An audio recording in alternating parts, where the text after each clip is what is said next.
Hello guys, welcome back to my channel. చాలా రోజుల తరువాత ఈ వీడియో చేస్తున్నాను. నేనైతే నా అమెరికా ప్రయాణం అయితే ఈ ప్యాకింగ్ వరకు వచ్చేసిందండి. నా ఫ్లైట్ వచ్చేసి డిసెంబర్ 23 బుక్ చేసుకున్నాను. నేనున్న కాలేజ్కి రీచ్ అవ్వడానికి డిసెంబర్ 25 ఆఫ్టర్నూన్ కల్లా వెళ్ళిపోతాను. నేను వెళ్ళబోయే స్టేట్, నా కాలేజ్ వచ్చేసి సౌత్ డకోటా స్టేట్.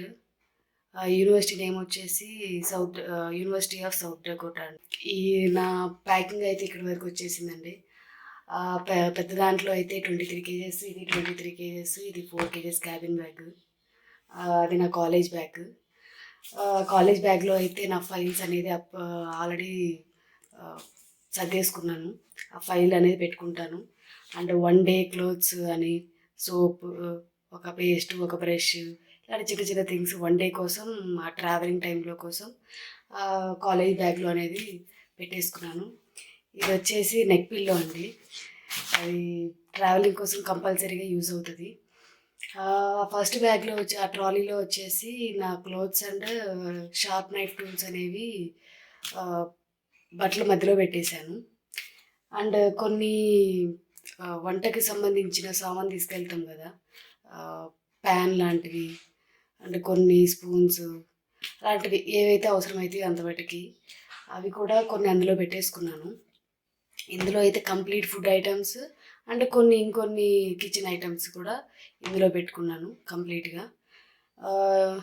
ఇందులో అయితే ఇంక కొన్ని రిమైనింగ్వి ఏదైనా అవసరమైనవి, కొన్ని బట్టలు కానీ, షూస్ కానీ, హుడీస్ కానీ, ఇలాంటివి ఈ క్యాబిన్ బ్యాగ్లో పెట్టుకుంటున్నానండి. ఈ షార్ప్ నైఫ్ టూల్స్ కానీ, ఈటబుల్స్ కానీ, ఇలాంటివి క్యాబిన్ బ్యాగ్లో పెట్టుకోవద్దు. ఎందుకంటే వాళ్ళు పక్కన తీసేసే అవకాశం కూడా ఉంటుంది. మీ అందరికీ తెలుసు, నా I-20లో సిరీస్ నెంబర్ అనేది డిఫరెంట్గా ఉంది. ఇమిగ్రేషన్ టైంలో ఏమవుతుందో తెలీదు అని నేను ఆల్రెడీ మీ అందరికీ వీడియోలో చెప్పాను. సో ఆ రోజు ఏమవుతుంది, ఎలా ఉంటుంది, ఏంటి అనేది మీతో నేను ఖచ్చితంగా షేర్ చేసుకుంటాను. అండ్ నా పోర్ట్ ఆఫ్ ఇమిగ్రేషన్ వచ్చేసి చికాగోలో జరుగుతుంది.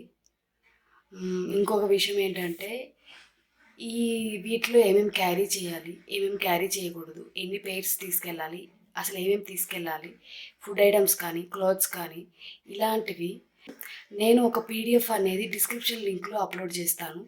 మీరు అది చెక్ చేసుకొని అది ఉండేలా చూసుకోండి. ఏమేమి డాక్యుమెంట్స్ క్యారీ చేయాలి, ఇలాంటివన్నీ నేను ఈ ఫైల్లో అనేది పెట్టుకున్నాను.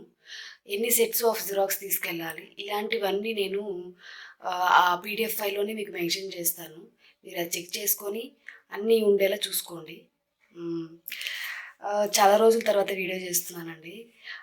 ఈ వీడియో కనుక మీకు ఇన్ఫర్మేటివ్గా ఉంటే, మీకు నచ్చినట్లయితే ప్లీజ్ లైక్ చేయండి, షేర్ చేయండి, సబ్స్క్రైబ్ చేయండి.